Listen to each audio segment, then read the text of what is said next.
नमस्ते दोस्तों। आज का हमारा उपविषय है क्रिया विशेषण। तो चलिए वीडियो को शुरू करते हैं।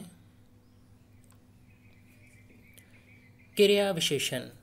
क्रिया विशेषण की परिभाषा है वह शब्द जो हमें क्रियाओं की विशेषता का बोध कराते हैं, वह शब्द क्रिया विशेषण कहलाते हैं।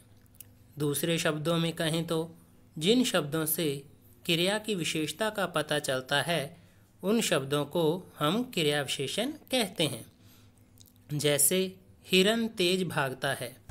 हिरन तेज भागता है। इस वाक्य में भागना क्रिया है। तेज शब्द हमें क्रिया की विशेषता बता रहा है कि वह कितनी तेज भाग रहा है, अतः तेज शब्द क्रिया विशेषण है।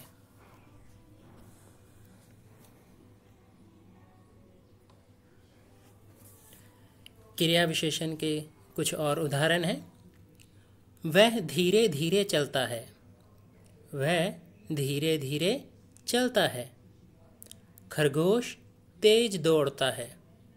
खरगोश तेज दौड़ता है। शेर धीरे धीरे आगे बढ़ता है। शेर धीरे धीरे आगे बढ़ता है। ऊपर दिए गए उदाहरणों में जैसा कि आप देख सकते हैं, धीरे धीरे, तेज आदि शब्द चलना, दौड़ना, बढ़ना आदि क्रियाओं की विशेषता बताने का काम कर रहे हैं, अतः ये शब्द क्रिया विशेषण कहलाते हैं। क्रिया विशेषण के भेद। अर्थ के आधार पर क्रिया विशेषण के 4 भेद होते हैं।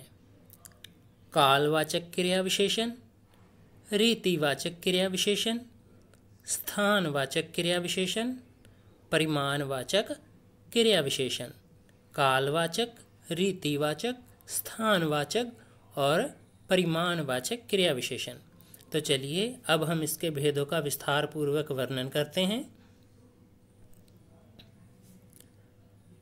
कालवाचक क्रिया विशेषण वो क्रिया विशेषण शब्द जो क्रिया के होने के समय के बारे में बताते हैं, कालवाचक क्रिया विशेषण कहलाते हैं।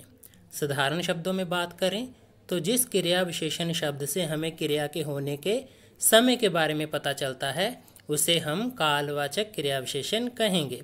जैसे शामू कल मेरे घर आया था। परसों बरसात होगी। मैंने सुबह खाना खाया था। मैं शाम को खेलता हूँ।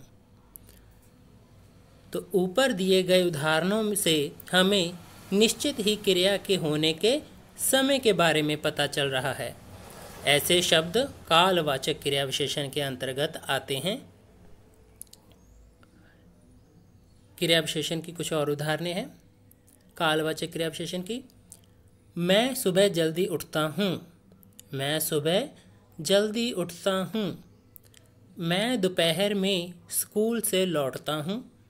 मैं दोपहर में स्कूल से लौटता हूँ। हम अक्सर शाम को खेलने जाते हैं।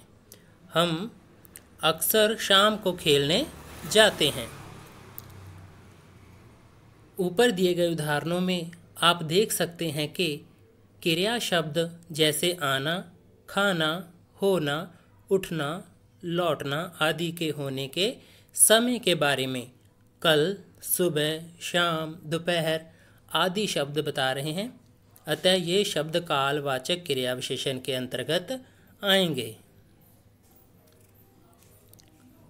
रीतिवाचक क्रिया विशेषण ऐसे क्रिया विशेषण शब्द जो किसी क्रिया के होने की विधि या तरीके का बोध कराते हैं, वह शब्द रीतिवाचक क्रिया विशेषण कहलाते हैं।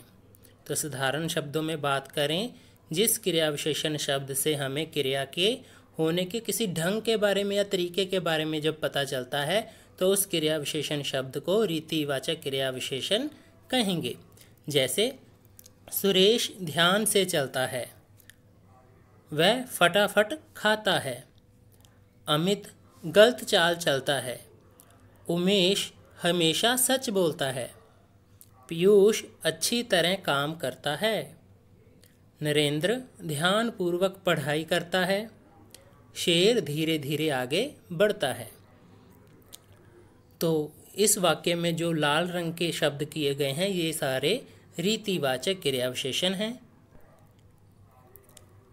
पीछे दिए गए उदाहरणों में जैसे कि आप देख सकते हैं कि ध्यान से, फटाफट, गलत, हमेशा सच, अच्छी तरह, ध्यानपूर्वक, धीरे धीरे आदि शब्द खाना, चलना, बोलना आदि क्रियाओं की विशेषता बता रहे हैं। अतः ये शब्द रीतिवाचक क्रिया विशेषण के अंतर्गत आएंगे। स्थानवाचक क्रिया विशेषण ऐसे अविकारी शब्द जो हमें क्रियाओं के होने के स्थान का बोध कराते हैं वह शब्द स्थानवाचक क्रिया विशेषण कहलाते हैं।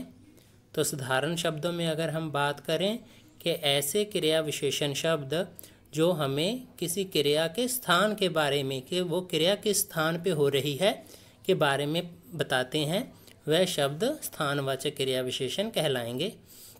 जैसे तुम अंदर जाकर बैठो, मैं बाहर खेलता हूँ, हम छत पर सोते हैं, मैं पेड़ पर बैठा हूँ, शशि मुझसे बहुत दूर बैठी है, मुरारी मैदान में खेल रहा है, तुम अपने दाहिने ओर गिर जाओ।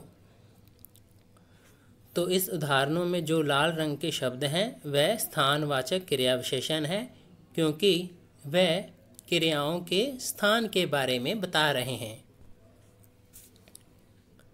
जैसे कि आप पीछे दिए गए उदाहरणों में देख सकते हैं कि अंदर, बाहर, छत पर, पेड़ पर, दूर, मैदान में, दाहिने आदि शब्द हमें बैठना, खेलना, सोना, गिरना आदि क्रियाओं के होने के स्थान का बोध करा रहे हैं। हम ये भी जानते हैं कि जब कोई शब्द हमें किसी क्रिया के होने के स्थान का बोध कराते हैं ऐसे शब्द स्थानवाचक क्रिया विशेषण के अंतर्गत आते हैं।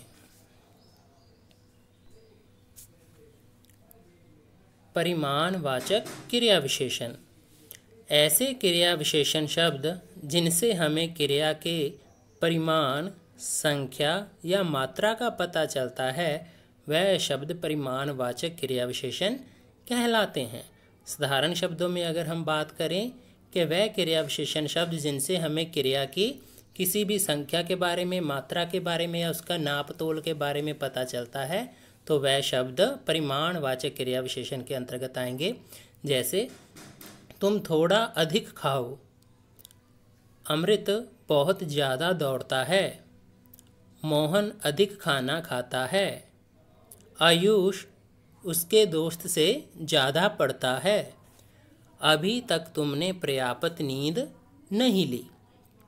तो इस उदाहरणों में जो लाल रंग के शब्द हैं वह परिमाणवाचक क्रिया विशेषण है क्योंकि वह क्रियाओं की मात्रा या परिमाण या संख्या के बारे में बता रहे हैं। जैसे कि आप पीछे दिए गए उदाहरणों में देख सकते हैं कि अधिक, ज़्यादा, पर्याप्त आदि शब्द खाना, दौड़ना, सोना, पढ़ना आदि क्रियाओं का परिमाप या मात्रा का बोध कराते हैं।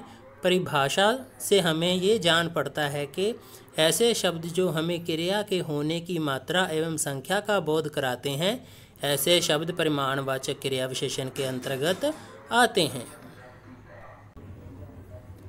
वीडियो देखने के लिए आपका धन्यवाद। अगर आपको ये वीडियो पसंद आई हो और आपके किसी काम आई हो तो वीडियो को लाइक करें, कमेंट करें और अपने दोस्तों के साथ शेयर करें। और चैनल पर अगर आप नए हो तो चैनल को सब्सक्राइब करना ना भूलिएगा। धन्यवाद।